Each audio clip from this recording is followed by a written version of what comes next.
Let's pack today's lunchbox, my friends and followers. Today I was feeling a little on the lazy side, guys, so I decided to go super easy, super quick. Only thing that took me a lot of time making was probably roasting the chicken. To the bowl, we're gonna add the shredded chicken, some green onions, cilantro, cream cheese, and some buffalo sauce. And we're gonna give it a quick mix, and this is gonna be the filling for our taquitos, flautas, whatever the hell you guys call them. This time, I'm gonna use flour tortillas, and I cannot tell you enough to warm up these mother truckers before rolling anything, or they're gonna crack, they're gonna unroll, you're gonna make a huge mess when you're putting them in the oil. Also remember that these are flautas, not chimichangas or burritos, so make sure that the filling is a little on the thin side, guys. You're just gonna drop them into your oil or to your air fryer, whatever you decide to make your flautas nice and crispy with. In the meantime, we're gonna make a blue cheese sauce. Now, I didn't have the actual block, but I did have slices, and we're improvising here. Also gonna use hokoki instead of sour cream because we're improvising here. I told you I was feeling lazy. I didn't feel like going to the store. So along with the flautas, I also made a honey buffalo glaze, and I just drizzle it all over the top and then add a little bit of greenery to make it look nice and fancy. Our sauce, and then this is what the flautas look like. Today, nobody had an option for agua fresca. Everybody was gonna take a soda. There you have it, guys. I just get everything ready for them so I can come pick up their lunch. And bye. Let's pack today's lunchbox, my friends and followers. It's been a long time since I've done a lunchbox video, but I promise you guys, we're gonna get back to them. Yesterday, I decided to surprise a couple of my friends with lunches for work. So I wanted to make them some tri-tip sandwiches. But let me tell you something about me. I am queen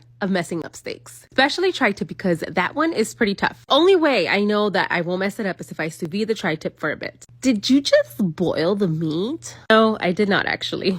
Anyways, it got sous vide for about an hour and a half, and then I seared it on both sides using some olive oil and butter and lots of garlic. I'm gonna slice up lots of onions because I'm gonna caramelize them, add some bacon on top, and I'm gonna use that as my bed for the meat. And then all the garlic that I used when I was searing my beef, I'm going to smash it and then add it with some mayo. That's what I'm going to use to butter up my buns, you know, to make sure they're nice and crispy. After the tri-tip has been resting, we're gonna slice it up, and then we're gonna make that nice little onion bed. We're gonna add our cheese of choice, our beef, and then we're gonna top it off with our top bread. And by the way, this is a sourdough bread. We're gonna butter up its buns with that garlic mayo we made, put it in a panini press until it gets nice and crispy. We're gonna open it up, drizzle it with some chimichurri, add our favorite veggies. I did lettuce, tomatoes, and onions. Just gonna spread some chimichurri aioli to the bottom of my bun, wrap it up in some parchment paper and foil, and then split it in half for them. So along with their sandwich, I did some fries, and they requested some spicy ranch, so that's what we did. Oh, and no drinks. Here you have it, guys. I'm just gonna get everything ready for them so I can drop it off during lunchtime. Bye!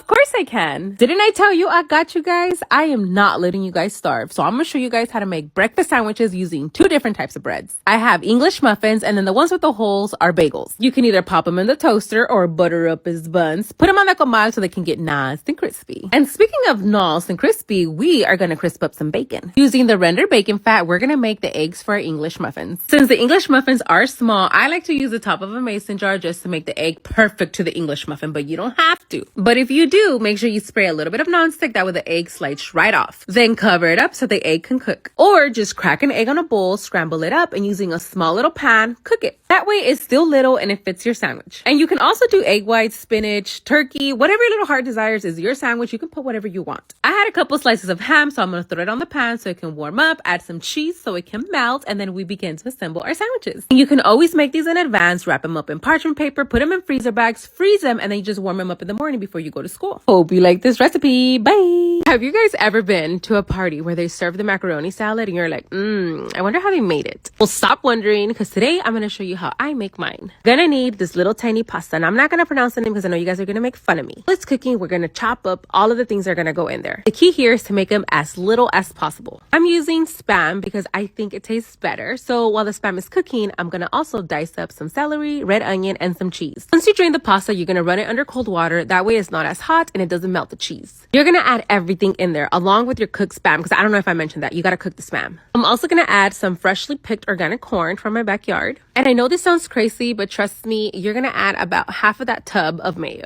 About a half a cup of sour cream for a little tang, some salt and pepper, and then you're going to mix. Once it's all combined, you're going to put it in the fridge for a couple of hours. That way all the flavors marry, and then the pasta gets cold, because this is a cold pasta salad. It's a super easy, inexpensive recipe, and everyone's going to love it. But don't let me get started on those beans though.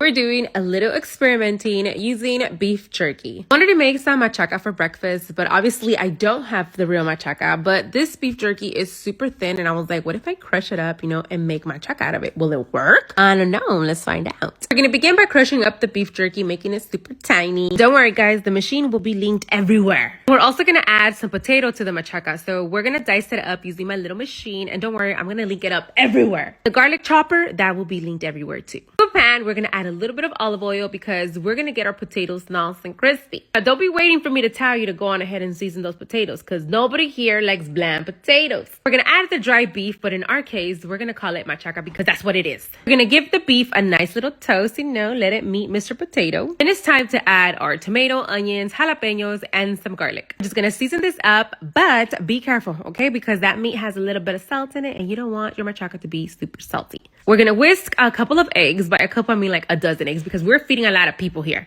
Now we're gonna add the eggs into the pan, give everything a quick little mix, and then I make like a little tomato sauce to add there because I felt like the meat was a little hard. Just so it can kind of like stew a little bit. I love how the kids saw us cooking and they were like, say less, we're gonna cook ourselves too, and Jose's gonna be our guinea pig. Hey, he's also my guinea pig too, so I guess we can share. Ended up serving the machaca with some refried beans, leftover macaroni salad, and some avocado.